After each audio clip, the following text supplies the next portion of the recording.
اگر آپ بھی ہائی بلڈ پریشر کی وجہ سے انتہائی پریشان ہیں، ہر قسم کی ادویات استعمال کر چکے ہیں، لیکن بلڈ پریشر جو ہے وہ کنٹرول میں نہیں آتا، اکثر بیشتر بڑھ جاتا ہے، جس کی وجہ سے ڈپریشن، انزائٹی، سر درد، چکر، قے، الٹی ان عوارضات کا شکار رہتے ہیں، تو یہ ویڈیو آپ کے لیے انتہائی خاص ہونے والی ہے۔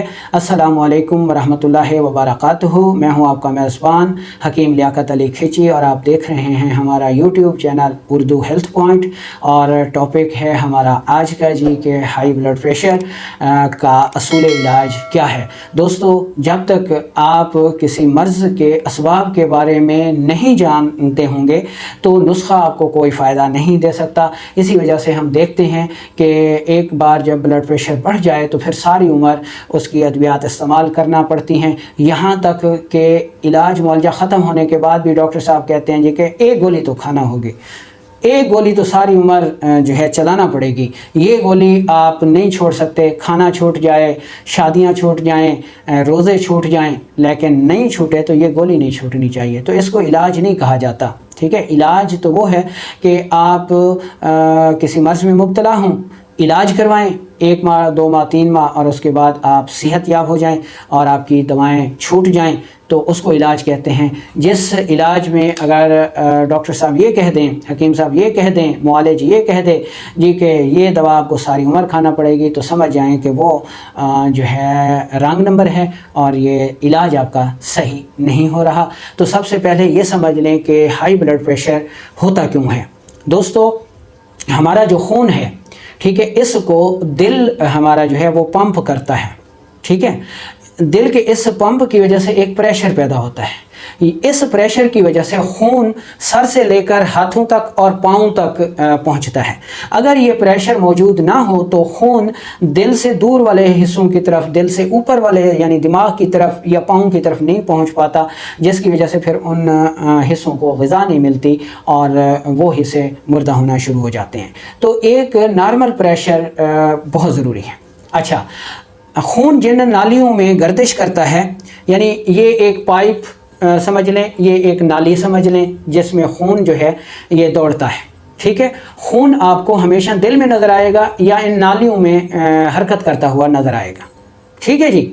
اچھا، ہمارے جو اعضاء ہیں، ٹھیک ہے جی، وہ دماغ ہے، دل ہے اور جگر ہے۔ دماغ سے تعلق رکھنے والے اعصاب جو ہیں وہ بالوں کی طرح باریک شکل کے ہیں۔ عضلات جو ہیں وہ ہماری جتنے بھی مجاری ہیں، نالیاں ہیں، وہ عضلات سے تعلق رکھتی ہیں، ٹھیک ہے جی، اور ان کی حرکت کی وجہ سے خون جو ہے یا مادے جو ہیں وہ حرکت کر کے ایک جگہ سے دوسری جگہ پہنچتے ہیں۔ اور تیسرے نمبر پر ہمارے جسم میں اس گول گیند کی طرح غدد لگے ہوئے ہیں۔ فرض کریں یہ اس حصے پر غدد لگا ہوا ہے، ٹھیک ہے، تو اس کا راستہ بند کرے گا، پھر یہ کھلے گا ایسے، ٹھیک ہے جی، ایسے بند ہے، ٹھیک ہے جی، یہ کھل گیا، خون آگے چلا گیا، پھر آگے یہ جا کے بند ہوا۔ تو یہ جو گلینڈ ہیں، اس کی صورتحال ایسی ہے کہ یہ جو نالیاں ہیں بعض اوقات تو اس گلینڈ کے اندر سے گزر رہی ہیں، ٹھیک ہے، اور بعض حالت ایسی ہے کہ یہ جو گلینڈ ہے جو کہ اخروٹ، چھوٹے اخروٹ سے لے کر اس گول گیند نما تک گلینڈ پائے جاتے ہیں، جیسا کہ پستان ہو گیا، پراسٹیٹ گلینڈ ہو گیا جو متورم ہو کر بڑھ جاتا ہے، اور اس کے بعد جو چھوٹے چھوٹے گلینڈ ہیں وہ ان نالیوں کے اندر لگے ہوئے ہیں۔ جہاں پر خون کی جتنی غذا کی ضرورت ہوتی ہے وہ اتنا حصہ حاصل کرتا ہے، اور یہ ون وے ہے، یعنی یہ جو گلینڈ لگے ہوئے ہیں خون آگے جائے گا، پیچھے نہیں جا سکتا، اس کو والو کہا جاتا ہے، ٹھیک ہے جی۔ اچھا، اب یہ جو نالیاں ہیں، نالی ہے، اس میں اگر بلغم رک جائے، ٹھیک ہے، چربی رک جائے تو اس کا راستہ تنگ ہو جاتا ہے اور بلڈ پریشر بڑھ جاتا ہے۔ یا پھر اس نالی میں چربیلے مادے، سوڈا، کولیسٹرول رک جائے، ٹھیک ہے جی، یا گیس کی وجہ سے اس نالی پہ گیس دباؤ دے اور یہ نالی تنگ ہو جائے تو تب بھی بلڈ پریشر جو ہے وہ بڑھ جاتا ہے، ٹھیک ہے جی۔ اگر تو بلڈ پریشر بلغمی مادے رکنے کی وجہ سے بڑھ جائے، ٹھیک ہے جی، تبخیر معدہ ہو تو ایسی صورت میں مریضوں کو پیشاب زیادہ آیا کرتا ہے، ٹھیک ہے جی، اور بلڈ پریشر جو ہے اگر چیک کرائیں تو بڑھا ہوا ہوتا ہے، لیکن یہ ابتدائی حالت ہے۔ اگر یہ صورت پرانی ہو جائے تو پھر اس میں بلڈ پریشر لو ہو جاتا ہے۔ ایسی صورت میں آپ نے جو ہے وہ تیز پات کا قہوہ استعمال کرنا ہے، تیز پات کے 5 پتے، ٹھیک ہے جی، اور 1 گرام دار چینی، 1 کپ پانی میں قہوہ بنائیں اور صبح دوپہر شام استعمال کریں، ٹھیک ہے جی۔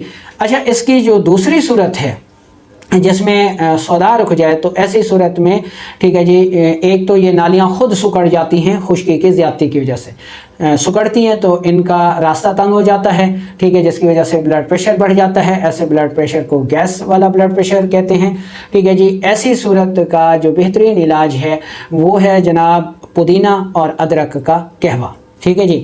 اچھا، جو گیس کی وجہ سے بلڈ پریشر بڑھتا ہے اس کی علامات سن لیں تاکہ آپ کو پتہ چل جائے کہ اس بلڈ پریشر کی کیا علامات ہوں گے۔ پیشاب کم ہو جاتا ہے، رنگت میں سرخی مائل آتا ہے، گیس بہت ہوتی ہے، قبض ہوتی ہے، ڈکار آتے ہیں، نیند کم ہو جاتی ہے، دل پر بوجھ ہوتا ہے، درد ہوتا ہے، ٹھیک ہے جی، سر میں درد رہتا ہے گیس اور قبض کی وجہ سے۔ اور ایسے مریض اکثر ایک لفظ کہتے ہیں جی کہ اگر ڈکار آ جائیں، ہوا خارج ہو جائے، گیس قبض کھل جائے تو ہمارا بلڈ پریشر ٹھیک ہو جاتا ہے۔ تو وہ خود اپنا علاج بتا رہے ہوتے ہیں، فطرت بتا رہی ہوتی ہے، تو ایسے لوگوں کا علاج جو ہے وہ پودینہ اور ادرک کا قہوہ ہے، بہترین ادویات ہیں۔ اچھا، اب جو اصل بلڈ پریشر ہے، یہ جو اب ہم بیان کر رہے ہیں، یہ ہائی بلڈ پریشر ہے، ٹھیک ہے جی، جو کہ جگر اور غدود کی سوزش کی وجہ سے رونما ہوتا ہے۔ اب یہ ایک غدود ہے، ٹھیک ہے جی، اور اس غدود کے اندر سے جو ہے یہ نالی گزر رہی ہے، خون کی نالی گزر رہی ہے، ٹھیک ہے۔ اب یہ غدود پہ ورم آ جائے گی، یہ سکڑ جائے گا ایسے، جب یہ سکڑے گا تو اس نالی پہ دباؤ دے گا، جب یہ سکڑے گا تو اس نالی پہ دباؤ دے گا، ٹھیک ہے جی۔ یہ میں آپ کو یہاں پر بنا کے بھی دکھا دیتا ہوں کہ یہ جو ہے خون کی نالی گزر رہی ہے، ٹھیک ہے جی۔ اچھا، یہ اس غدود کے اندر سے گزر رہی ہے، ٹھیک ہے جی۔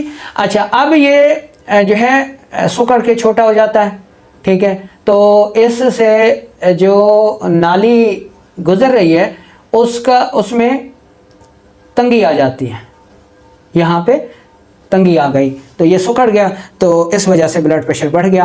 اس بلڈ پریشر کو حقیقی بلڈ پریشر کہا جاتا ہے، ٹھیک ہے، بلڈ پریشر کو خاموش قاتل کہا جاتا ہے۔ تو حقیقی بلڈ پریشر کی علامات سن لیں کہ بلڈ پریشر عموماً ہائی رہتا ہے، اوپر والا بھی اور نیچے والا بھی، اور اس کے بعد پیشاب کم آتا ہے، زردی مائل آتا ہے، جلن کے ساتھ آتا ہے، قطرہ قطرہ آتا ہے، غصہ بہت زیادہ آتا ہے، ڈپریشن بہت زیادہ آتی ہے، ٹھیک ہے جی۔ یہ اس بلڈ پریشر کی علامات ہیں۔ تو اس کے لیے ہم ایک بہت ہی زبردست گھریلو علاج جو ہے وہ آپ کو بتا رہے ہیں، بنائیں، استعمال کریں اور دعاؤں میں یاد رکھیں۔ ایک تو آپ نے ہر قسم کی گرم غذائیں، برائلر مرغی، انڈا، نمک، ٹھیک ہے جی، کریلا، میتھی، پالک، مچھلی، بڑا گوشت، یہ بند کر دینے ہیں۔ غذاؤں میں سبز توری، ٹینڈا، کدو شریف، گاجر، مولی، شلجم، ٹھیک ہے جی، یہ غذائیں استعمال کریں۔ جو کا دلیا، تلبینہ، یہ استعمال کریں، یہ آپ کا غذائی پرہیز ہو گیا۔ سونف، زیرہ سفید اور چھوٹی الائچی کا قہوہ صبح دوپہر شام استعمال کریں۔ اچھا، خاص بلڈ پریشر کے لیے جو کہ حقیقی blood pressure high blood pressure کہلاتا ہے، اس کے لیے یہ نسخہ لاکھوں مریضوں پر آزمایا ہوا ہے، اتھینٹک ہے اور بہت ہی محفوظ ہے، ٹھیک ہے۔ اس میں آپ نے 3 مغزیات لینے ہیں، ٹھیک ہے جی، مغز تربوز، مغز خربوزہ اور مغز کھیرا، اس کو خیارین بھی کہتے ہیں، ٹھیک ہے جی۔ یہ تینوں مغزیات لے کر، ٹھیک ہے، یہ بازار سے مل جاتے ہیں، ٹھیک ہے، مغزیات پنساری سے کہیں گے، کسی اچھے پنساری سے، تو وہ آپ کو مغزیات دے گا۔ یہ تینوں مغزیات آپ ہم وزن لے لیں، ٹھیک ہے جی، اور ان میں سے جو ہے آپ نے 10 گرام لینا ہے، 10 گرام ہر مغز میں سے، ٹھیک ہے، یہ 30 گرام مغز بن جائے گا۔ تو یہ آپ نے صبح، دوپہر اور شام استعمال کرنا ہے، انشاءاللہ منہ میں ڈال کے چباتے جائیں اور کھا جائیں، ٹھیک ہے جی۔ تو انشاءاللہ پہلے ہی دن آپ کا ہائی بلڈ پریشر جو کسی دوا سے کنٹرول ہونے میں نہیں آتا، کنٹرول ہونا شروع ہو جائے گا، کیونکہ یہ جو حقیقی بلڈ پریشر ہے، ہمارے جو گردے ہیں وہ بھی اس گیند کی شیپ سے ہیں، اور وہ بھی ہمارے گردے جو ہیں وہ بھی غدود سے تعلق رکھتے ہیں۔ تو جب یہ غدود سوزشناک ہوتا ہے تو گردے بھی سوزشناک ہو جاتے ہیں، جس کی وجہ سے بلڈ پریشر بڑھ جاتا ہے۔ تو یہ جو مغزیات ہیں یہ جگر اور گردوں کی سوزش کو اتارتے ہیں، ان کی ورم کو اتارتے ہیں، ٹھیک ہے جی، اور خون کی گزرگاہوں کو کھلا کرتے ہیں، کشادہ کرتے ہیں، جس سے کی وجہ سے بلڈ پریشر جو ہے وہ مستقل طور پر ٹھیک ہو جاتا ہے۔ 15-20 دن استعمال کریں، بلڈ پریشر نارمل ہو جائے گا، آپ کی دوا بھی چھوٹ جائے گی انشاءاللہ۔ بنائیں، استعمال کریں اور دعاؤں میں